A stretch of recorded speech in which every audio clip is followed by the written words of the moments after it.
Bismillahirrahmanirrahim. Assalamualaikum warahmatullahi wabarakatuh. Waalaikumsalam warahmatullahi wabarakatuh. Alhamdulillah teman-teman, hari ini saya lagi ada di Bogor ya. Ini ketemu sahabat saya, teman saya, yaitu Mas Wildan, Muhammad Wildan ya Mas ya? Ya, Kang Wildan. Kang Wildan, nah panggilannya nanti Bogor Kang Akang ya, Kang Wildan gitu kan. Kang Wildan, ini mau ada Q&A sedikit ya tentang Kang Wildan nih. Nah sekarang Kang Wildan ini lagi bisnis apa? Jadi saya lagi bangun bisnis baru ya, yang sebelumnya sudah running, berjalan, tapi masih fokus di bidang properti. Oke. Kita punya perusahaan baru yang berjalan 1 tahun lebih ini ya, mudah-mudahan 2 tahun berjalan. Fatih Group itu ya Mas ya? Namanya Fatih Group. Nah di Fatih Group itu baru ada beberapa line bisnis kan. Ada Flipro. Flipro itu flipper properti. Flipper properti. Okay. Ada kontraktor syariah. Kontraktor syariah. Ada agensi. Ada agensi. Ada Fatih Institute. Fatih Institute. Dan yang lain-lain. Developer belum ya? Ada lain Fatih Ada. lain. Fatih Land. Masya Allah, luar biasa. Boleh cerita dong Mas Wildan, dulu cerita awalnya mulai bisnis properti itu gimana nih? Ya, terus jujur nih, milih properti syariah kenapa? Ya, itu. Jawab pertama dulu nih, ceritanya gimana awal-awalnya? Ceritanya sih dari kuliah ya? Iya, mulai dari kuliah. Ya, jadi memang di dunia marketing dulu ternyata. Maklaran ya? Maklaran, jadi agent ya. Jadi agent, ternyata komisinya lumayan, kita dalamin.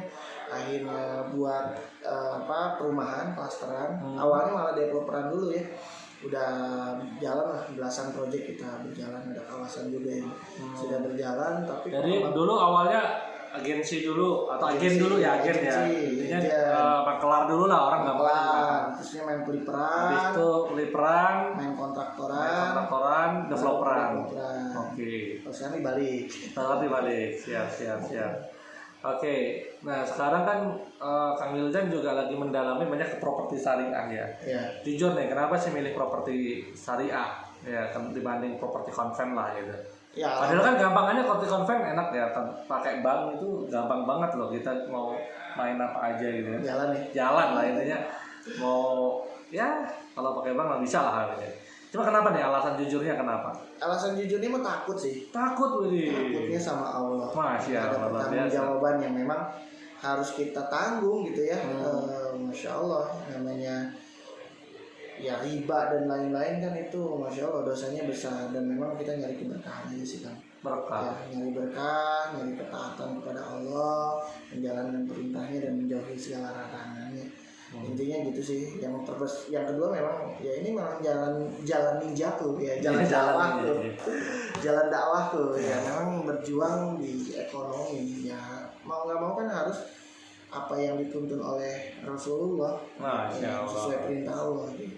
Luar biasa nih, soleh banget nih. Masya Allah. Kita doain tetap istiqomah. Masya Allah, bos kita nih yang soleh nih. Ada pertanyaan lagi. Dulu kan berarti dari developer, kemudian sekarang ke fliperan lagi ya. Itu inspirasinya gimana sih fliperan? Soalnya di Indonesia sendiri ini mungkin fliperan kurang begitu orang paham ya. Iya. Fliperan taunya kontraktor. Dan sebenarnya bedanya sama kontraktor apa sih? Ya kan? Yang pertama, fliperan sendiri ini apa gitu Mas? Jadi memang berdasarkan pengalaman saya mungkin hampir 5 tahun sampai 7 tahun di dunia developing atau developer. Baru 1,5 tahun ini sih yang memang aktif. Memang pertama pernah main fliperan, tapi itu sekali aja. Jadi biar gampang nih, audiens saya kan umum nih. Siap. Bedanya developer, kontraktor, flipper, agensi apa? Jadi ini satu line ya, bisnis properti, makanya Fatih Group itu ngambil semua jenis bisnis ini. Kalau developing itu fokusnya adalah ngedeveloper. Berarti mengembangkan kawasan. Perumahan. Namanya gitu ya. Hasil akhirnya berupa perumahan. Gitu ya. Jadi orang yang menjalankannya disebut developer. Prosesnya disebut developing. Hasilnya berupa perumahan, kawasan, pengembangan. Kalau agensi itu lebih fokusnya adalah pemasaran. Orang yang memasarkannya dinamakan agensi. Agent gitu, yang memasarkannya agent. Perusahaannya namanya agensi. Dapat keuntungannya fee berarti. Ya, itu namanya agensi. Kalau kontraktor lebih membangun, building dia, bukan mengembangkan. Kalau developing kan pengembang ya. Di prosesnya building, ngebangun, jadi merenovasi, ngebangun rumah dan lain-lain. Nah ada bisnis yang juga menarik, perpaduan dari semua tapi lebih simpel. Nah flipper itu artinya membalik, ngeflip, gitu. Balik. Nah membalikkan keadaan, ngeflip. Jadi positioningnya step sebelum jadi developer itu ya skala kecil, misal ada rumah second direnovasi, diperbaiki, jual lagi, atau ada tanah kecil dibangun jadi 1 unit sampai dengan 10 unit dikembangkan, bangun lagi. Biasanya berarti gini ya, nyari misalnya rumah-rumah yang mungkin kelihatannya jelek atau dia itu orangnya nih butuh duit ya gitu kan, gitu. Bisa beli harga murah lah gitu ya. Kemudian di flip. Prosesnya flipping ya. Dibalik. Mungkin kalau nggak ada kanopinya kasih kanopi. Iya, kayak di makeover lah ya. Iya. Paling gampang gitu lah. Paling gampangnya kayak dikasih interior gitu, eksterior, diganti catnya, diganti apanya, dijual lagi. Bahkan ada yang dibangun lagi juga ada ya. Ada, saya lebih senang memang dari satu tanah jadi 5 kapling dibangun satu-satu. Proses dan ini kan nggak modalnya besar, izinnya simple, pembangunannya nggak ribet, yang pasti benefit atau return atau keuntungannya tinggi. Nah itu apa sih yang membedain antara beberapa jenis bisnis itu, dan kita fokus di situ sih sekarang di proses flipping. Nah pemain flipping ini atau pemain flipper ini masih sedikit orang yang flipper dan properti, tapi sebenarnya kuenya paling besar. Banyak banget. Iya, sebelum orang mau mulai developer pasti orang butuh rumah juga. Nah, salah satu proses rumah yang paling simpel kan nge-flipping. Kalau developer kan harus tanahnya gede, modalnya gede, harus izinnya bahkan cuma 2-3 tanah gitu ya, bisa ya. Ukuran 60, 70, 80, 100 meter bisa. Nggak harus ribuan meter.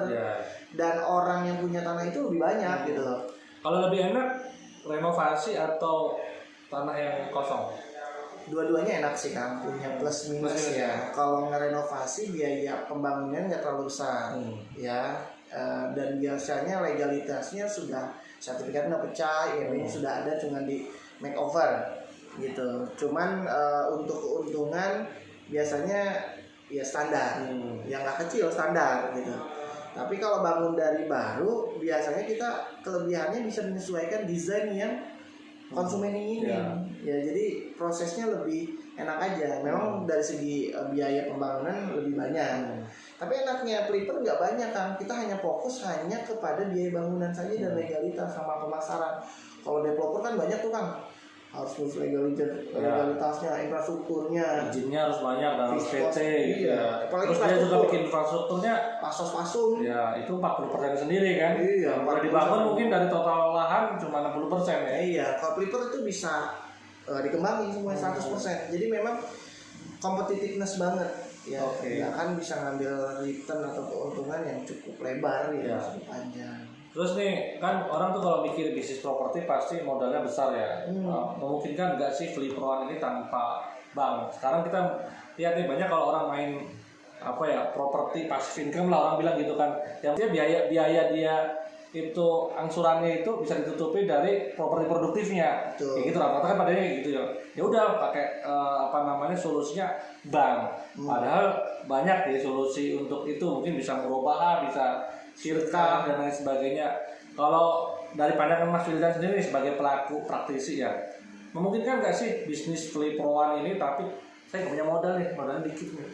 Ya bisa kan, modal minim kayak orang tua kita dulu lah, mau ngebangun rumah, mau punya rumah kan proses ya, nggak langsung jebret harus KPR bank kan jarang gitu, apalagi di kampung-kampung. Ya konsep flippingnya sama kayak gitu, nggak harus besar, apalagi kalau kita bisa kayak tadi tuh, beli tanahnya bisa kerjasama. Tanahnya bisa sirka, bisa juga bayar tempo, bangunnya bisa dibantu oleh kontraktor, investor dan lain-lain. Beli materialnya bisa mungkin murabahah ya, dibeliin dulu sama orang customer, bahkan kita bisa kerjasama mungkin dengan material dan lain-lain. Asal kita punya konsep yang bagus, tahu cara pemasaran yang tepat, ya modal relatif kan. Jadi bahkan bisa dikatakan minim modal. Ya. Kalau pengalaman Mas Wildan sendiri bisnis flipper yang tanpa modal gimana nih? Biar teman-teman kebayang nih gitu. Ya gampangnya gini sih. Contoh kasus ya, banyak kasus yang saya jalankan akhirnya. Yang pertama saya ada modal prepper itu bisa berupa tanah, bisa berupa rumah, atau bahkan prepper pengembangan selanjutnya bisa berupa juga aset komersial yang bisa dikembangkan. Aset komersial itu biasanya karena 30% modal awal itu atau biaya dari omset itu habis sama biaya mengakuisisi lahan. Nah, caranya akuisisi lahan itu sebisa mungkin, seminim mungkin dihilangkan atau diminimalisir. Gitu. Nah, caranya dengan apa? Kalau dalam konsep syariah kan ada namanya tadi syirka. Atau ada bayar tadi secara murobahan, ya bayar termin dan lain-lain. Bayar tempo juga bisa. Bayar tempo juga bisa, itu dan lain-lain. Atau investasi dengan investor kerjasama bisa. Intinya permodalan di awal itu terasa akan sangat minim banget ketika kita bisa akuisisi dengan cara yang benar. Dan keunggulannya mungkin kalau sama investor karena flipperan ini proyeknya nggak selama cash flow-nya tidak selama developer, lebih cepat ya. Lebih cepat. Jadi kan bangun 4 bulan udah jadi. Ya, kayak 4 bulan ya, bangun 4 bulan 6 bulan gitu. Betul. Alhamdulillah ada beberapa orang yang percaya kepada kami juga, dibandingkan dia cuma naruh uangnya di bank doang selama 4 bulan, lebih baik diputerin 4 bulan sampai 1 tahun diputerin. Dan kemarin baru 2 bulan dia investasi, dia langsung dapat dari hasil investasinya itu. Cepat banget dia dapat. Ya langsung bagi hasil. Modal dibalikin. 6 bulan? Kemarin 2 bulan. 2 bulan, Masya Allah. 2 bulan, sebulan rekor kita ya. Bangun apa itu 2 bulan itu? Jadi bangun rumah. Bangun rumah sederhana. Bangun rumah. Terusnya sebelum rumah itu selesai ternyata sudah ada yang minat.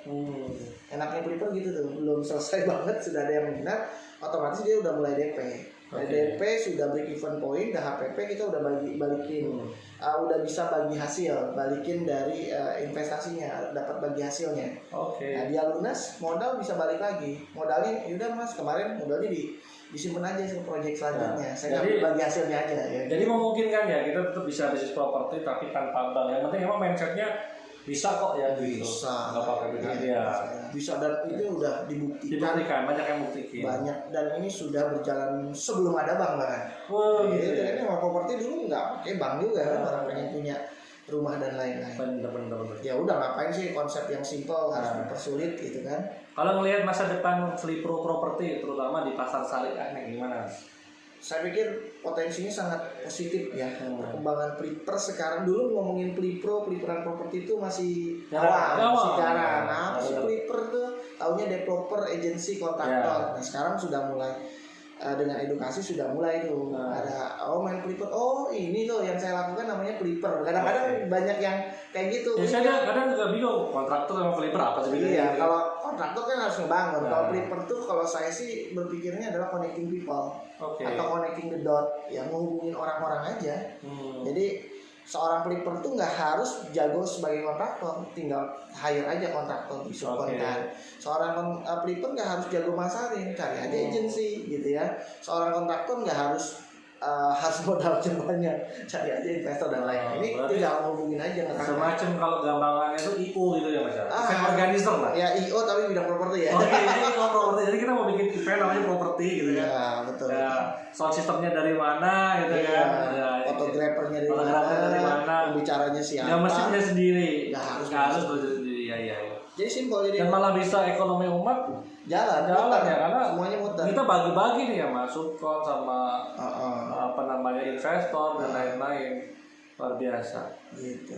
Oke. Nah kalau Fatih Institute apa mas? Tadi kan belum disebut tuh.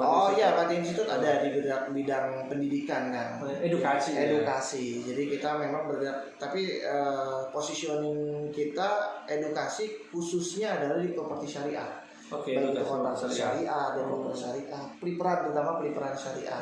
Ya. Jadi di sana bisa belajar tuh bagaimana konsep peliperan yang sesuai dengan syariah, konsep pemasaran yang sesuai dengan syariah, main developeran yang sesuai dengan syariah. Jadi yang mengadakan kayak IO-nya, IO di bidang pendidikan, Fatih Institute. Dan Fatih Institute ini sekarang sih positioning mulai dikembangin nih. Di tahun kedua sudah mulai nggak ngomongin tentang properti aja, tapi masih satu lane karena positioning kita kan di properti itu. Ada udah pelatihan pajak kah, pelatihan ini, tapi berkaitannya masih di bidang properti. Gitu. Jadi edukasi tentang segala macam hal tentang dunia kepropertian. Syariah.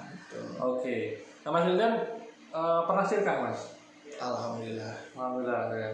Gimana Mas, menurut Mas Wildan yang sebagai pelaku Sirka ini ngerasain Sirka ini benar-benar bisa jadi solusi nggak sih? Banyak yang masih mensangsikan bahwa bener nggak sih? Karena banyak Sirka ujungnya ribut, ujungnya akhirnya ya rebutan dan lain sebagainya. Karena banyak kan memang nggak paham tentang Sirkanya. Betul. Saya juga ngalamin di awalnya. Pernah juga ya? Pernah juga, tapi ketika sudah paham, mengerti, ya banyak keberkahan. Bahkan setelah Lebaran ini tak sirkain semuanya. Masya Allah, bergerak udah semuanya gitu. Jadi karyawan-karyawan di sini juga banyak yang bersirka dengan kasih positioning jadi owner lah gitu. Masya Allah, luar biasa. Jadi Mas Wildan ini keren banget.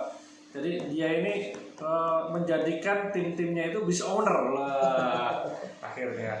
Siap. Berarti positif ya? Positif, Sirka itu positif banget buat keberkahan yang tadi loh. Kita nggak punya dana dengan bersirka, kita juga jadi bisa mengembangkan. Kita nggak punya lahan dengan bersirka, kita bisa punya proyek gitu. Jadi ini memungkinkan jadi alternatif investasi ya buat para investor. Betul. Karena sebenarnya banyak sekali investor yang muslim itu sekarang udah nggak mau Mas nanam dananya ke mungkin pasar modal, obligasi, asuransi, deposito, ya dan yang mengandung goror maisir riba itulah. Dan pasti dengan Sirka itu satu berkah dunia, yang kedua berkah akhirat. Nah itu kan berkah dunia apa kayak tadi baru berapa bulan sudah bagi hasil. Kebayang kalau deposito berapa persen sih dapatnya, itu dapat berapa puluh persen dalam waktu cepat gitu kan. 3 bulan 4 bulan udah bagi hasil. Bagi hasil, modal tetap ada uang gitu kan. Puterin lagi berjalan gitu. Itu kan berkah banget. Belum memang kita menjalankan syariat kan. Itu teman-teman, keren teman-teman. Insya Allah besok juga kita di Juni ini ada acara Mas. Namanya Spensi, Sekolah Investor Sirka. Nanti ada Kang Dewa juga itu, Kang Dewa Eka Insya Allah hadir. Ya, dia akan cerita bagaimana beliau itu juga bersirka 60 perusahaan sekarang dia punya. Dan sekarang juga lagi mencari orang-orang yang mau disirkain. Dana nganggurnya banyak sebenarnya. Kang Dewa. Ya, tahu sendiri kan kalau sedekah ya kan. Sedekah brutal. Yang Ramadan itu gitu. Dia juga punya Musinin Club sekarang. Alhamdulillah kemarin kita Sabtu kemarin tuh ke Bandung ketemu Kang Dewa juga untuk membicarakan tentang bagaimana nih circle investor Sirka ini. Jadi kemarin udah ada spasi sekolah pengelolanya, ini sekolah investornya. Mereka juga butuh proyeknya properti. Assalamualaikum warahmatullahi wabarakatuh. Kawan-kawan semua, perkenalkan nama saya Dewa Prayoga, founder dari Billionairecos. Dimana insya Allah dalam waktu dekat ini saya pengen berbagi pengalaman dan pengetahuan saya bagaimana cara saya bisa memanage dan juga pastinya menjadi seorang business owner dari sekian banyak brand yang saat ini saya miliki. Alhamdulillah kurang lebih 60 brand saat ini saya bangun. Dan itu gimana sih kok bisa kayak begitu? Tentu ini ilmunya tentang ilmu investasi. Nah maka saya akan bagikan pengalaman ini dan pengetahuan dalam sebuah event yang nanti namanya adalah Spensi, apa itu? Sekolah Investor Sirka. Jadi buat kalian semua yang sekarang pengen posisinya tuh menjadi seorang pebisnis yang handal, yang gak cuma berbisnis sebenarnya, seorang investor yang cerdas dan pastinya adalah sesuai dengan syariah. Mari kita nanti belajar bareng-bareng yang kita coba benchmarking dari sahabat-sahabat kami yang luar biasa. Salah satunya adalah Abdurrahman bin Auf. Nah ini kita berbagi pengalaman tentang itu semua. Nah sekedar itu Anda pun nanti akan masuk dalam sebuah circle kami yang bernama Investor Sirkah Berkah Community. Yang pastinya di sini akan ada banyak sinergi yang terjalin. Semoga makin bisnisnya makin berkembang gara-gara itu. Saya tunggu Anda di Spensi. Semoga bisnis kita makin bertumbuh dan makin berkah lagi ke depan. Bisa sinergikan. Saling sinergi. Siap. Saya juga jadi tertarik. Siap datang Mas. Siap. Oke, terus ini pertanyaan terakhir nih Mas. Nah, terakhir sebelumnya, gimana sih kemarin kan pernah ikut pendampingan di Syarok ya? Gimana rasanya? Mungkin bisa cerita sama teman-teman rasanya didampingin di Syarok dan kira-kira bermanfaat gak sih? Jadi jujur loh Mas, kalau nggak bermanfaat bilang nggak bermanfaat. Ya alhamdulillah ya, beberapa bulan kemarin ya kita didampingi sama Bisaro buat ngerapihin akad-akad kita, konsep kesesuaiannya. Pondasi dasar kita juga satu visi ngomong Bisaro, satu misi punya harus berbasis syariah. Nah kan syariah itu kan nggak bisa asal-asalan gitu ya, harus ada mentornya, ada gurunya, ada penghulunya gitu. Nah alhamdulillah didampingi bermanfaat dan itu menjadi, kalau buat saya sih basic ya, pondasi dasar ya, pondasi dasar yang memang harus dikuatkan ya. Qadarullah alhamdulillah didampingi beberapa bulan dan basic itu yang sekarang kita jalanin gitu. Bermanfaat banget. Sekarang banyak Sirka juga ya. Masya Allah luar biasa. Nah ini terakhir lagi gitu kan. marketing mas. Ya, orang-orang kan, waduh kalau produksi semua orang bisa. Oke, ini ngomongin tentang marketing. Cara jualannya gimana sih di Vipro ini? Ya sama sih jualannya sama dengan yang lain. Cuman memang kita bangun kolam sendiri sih kan. Oke. Saat kita bangun kolam sendiri kayak Pak Teddy itu sebenarnya itu bagian dari membangun leads ya. Ya, tiap Rabu malam ya ada Rabu malam ngopi. kita buat ngobrol properti, ngopi, Kang Alpian sendiri juga bintang tamu. Terusnya juga memang sama lah kita bangun agensi, kenapa dapat agensi bentuk juga bentuk kita menyebarkan informasi itu secara referral gitu ya. Dan kita juga tetap ngiklan dan lain-lain masih berjalan. Jadi dioptimasi lah semua media. Media sosial sekarang tentu arahnya ke digital marketing. Nggak bisa satu platform saja. Dan orang dapat iklannya di Facebook, nyarinya di Google. Bisa jadi. Atau YouTube. Nah, dapatnya di X ya. Tertariknya dari TikTok. Berarti di semua channel kita harus ada minimal ya. Atau minimal kita bisa amatin konsumen kita banyak di mana sih? Ya, sesuaikan dengan buyer persona kita supaya nggak terlalu makan waktu, banding money. Nah, ini kan salah satu jurus yang dipakai Fateh Institute ini kan juga menggunakan jurus kolam tadi ya. Itu selama ini ya pengalaman handal dan efektif nggak sih? Ini soalnya kita lagi mau kolaborasi juga nih Kang.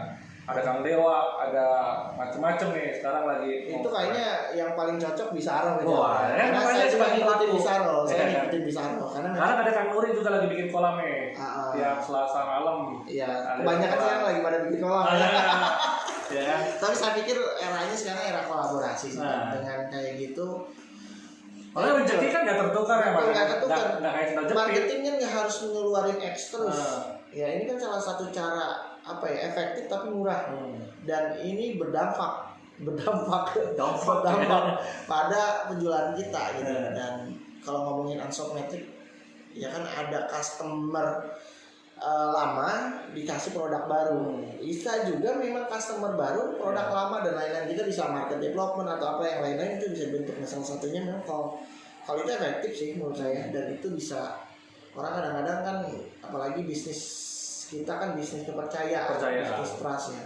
Dan itu harus ada orang yang supporting untuk membangun kepercayaan itu, dan kita menjaga kepercayaan itu. Nah, memang di properti syariah ini kita harus jamaah ya, menerapkan konsep jamaah. Makanya kita collab banyak nih yang udah bikin kolam nih. RHI kan, Rumah Halal Indonesia, ada Rumah Halal Nusantara juga kayaknya. Jawa Timur ya? Ada, Jawa Timur. Nah, ini ada juga Mas, IP Man. Nah, Gus Nasir tuh.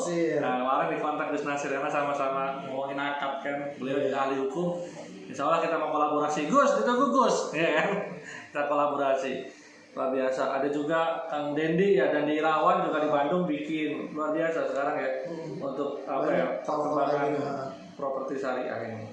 Oke, pesan-pesan tips buat anak-anak muda ya Muslim yang lagi pengen belajar properti syariah atau belajar apa nih?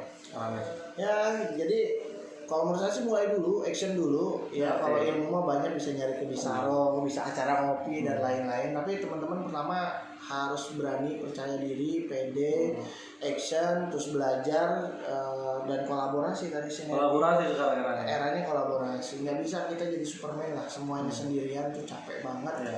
Eranya sekarang bahkan kalau dihitung-hitung kosnya lebih murah kolaborasi dibanding semua harus kita tangani sendiri. Apa iya Mas? Iya. Bukannya kalau kita punya semuanya sendiri, misalnya punya in-house sendiri, punya videographer sendiri, punya copywriter sendiri, ya, lebih murah. Ini ada step kan, ini buat anak muda ya.